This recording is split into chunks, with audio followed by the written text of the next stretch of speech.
Welcome back. YSR అంత మంచి మనస్సు నేటి పాలకులకు లేకపోవడం వల్లనే రాష్ట ప్రజలు ఇబ్బంది పడుతున్నారని షర్మిల చెప్పారు. మామిడి, మొక్కజొన్న, చెరకు రైతులు షర్మిలను కలుసుకుని తమ బాధలు చెప్పుకున్నారు. గంగినేనిలో రచ్చబండ నిర్వహించి గ్రామస్తులు సమస్యలు తెలుసుకున్నారు షర్మిల.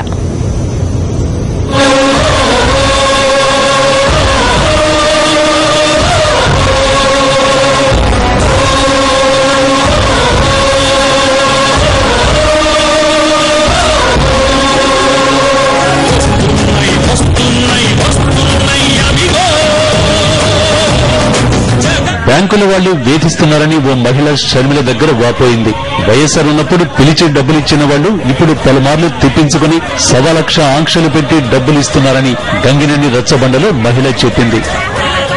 చాలా గ్రూపులకి 2011 కానుంచి చాలా గ్రూపులు చాలా ఉంది. వడ్డీ లేని రుణం అంటున్నారు. అంత వడ్డీతో సహా మొత్తం పూర్తిగా కట్టించుకుంటున్నారు. రూపాయన్నర పడుతుందండి, రూపాయన్నర వడ్డీ పడుతుంది. అయితే వడ్డీ లేని రుణం నెల మీ లోన్ అకౌంట్ లో పడుతుంది అని చెప్తున్నారు. ఆ స్టేట్మెంట్ లో చూపించినా కానీ పడట్లేదండి. వైఎస్ఆర్ హయాంలో ప్రజలు సుఖ సంతోషాలతో బతికారని షర్మిల చెప్పారు. ప్రజలను వైఎస్ఆర్ కన్నబిడ్డల్లా చూసుకున్నారని తెలిపారు. ఒక్క రూపాయి ఆర్టీసీ ధరలు పెరగలేదు.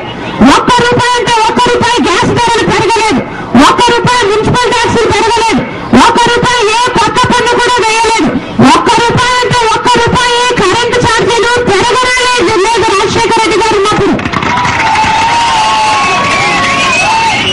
ఒక్క రూపాయి ఛార్జీల భారము ప్రభుత్వం పెంచినా ఒక్క రూపాయి భారము పేదవాళ్ళ మీద పడుతుంది అని అర్థం చేసుకున్న మనిషి రాజశేఖర రెడ్డి గారు. 122వ రోజు పాదయాత్ర కృష్ణా జిల్లాలోని మైలవరం నియోజకవర్గంలో కొనసాగింది. మునగపాడులో నాగిరెడ్డి అనే రైతు మునగ పంటతో తీవ్రంగా నష్టపోయినట్లు షర్మిలకు చెప్పారు. అక్కడి నుంచి కొంచెం ముందుకు వచ్చిన షర్మిలకు చెరకు, మామిడి, మొక్కజొన్న రైతులు ఎదురుపడ్డారు. రాజన్న బిడ్డతో వారి సమస్యలు చెప్పుకున్నారు.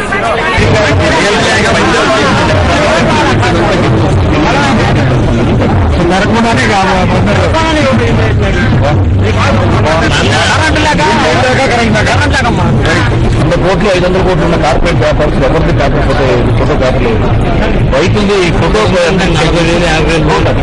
పేపర్లో ఇదిగో ఈ రైతు బాకీ ఉన్నాడు తర్వాత బస్ చేస్తామని చెప్పి ఫోటోతో పేపర్ రాదు. పేపర్ కనుక గ్రామాల్లో అట్లా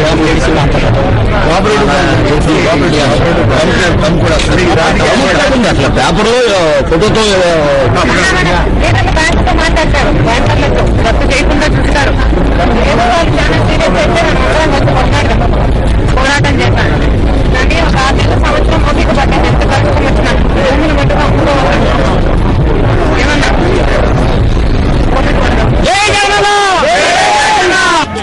గంగినేని రచ్చబండలో ప్రజల గొంతు విన్నారు. మహిళలకు ధైర్యం చెప్పారు. 122వ రోజు పాదయాత్రలో షర్మిల 14.2 కిలోమీటర్లు నడిచారు. కృష్ణమ్మ సాక్షిగా వైఎస్ కుటుంబంపై అభిమానం పరవలు దక్కుతోంది. అగ్నిగుండాన్ని తలపించేలా ఎండలు మంటలు మండిస్తున్న అభిమానుల సందడి పెరుగుతూనే ఉంది. మైలవరం నియోజకవర్గ ప్రజలు షర్మిలపై తమ మమకారాన్ని చాటుకుంటున్నారు.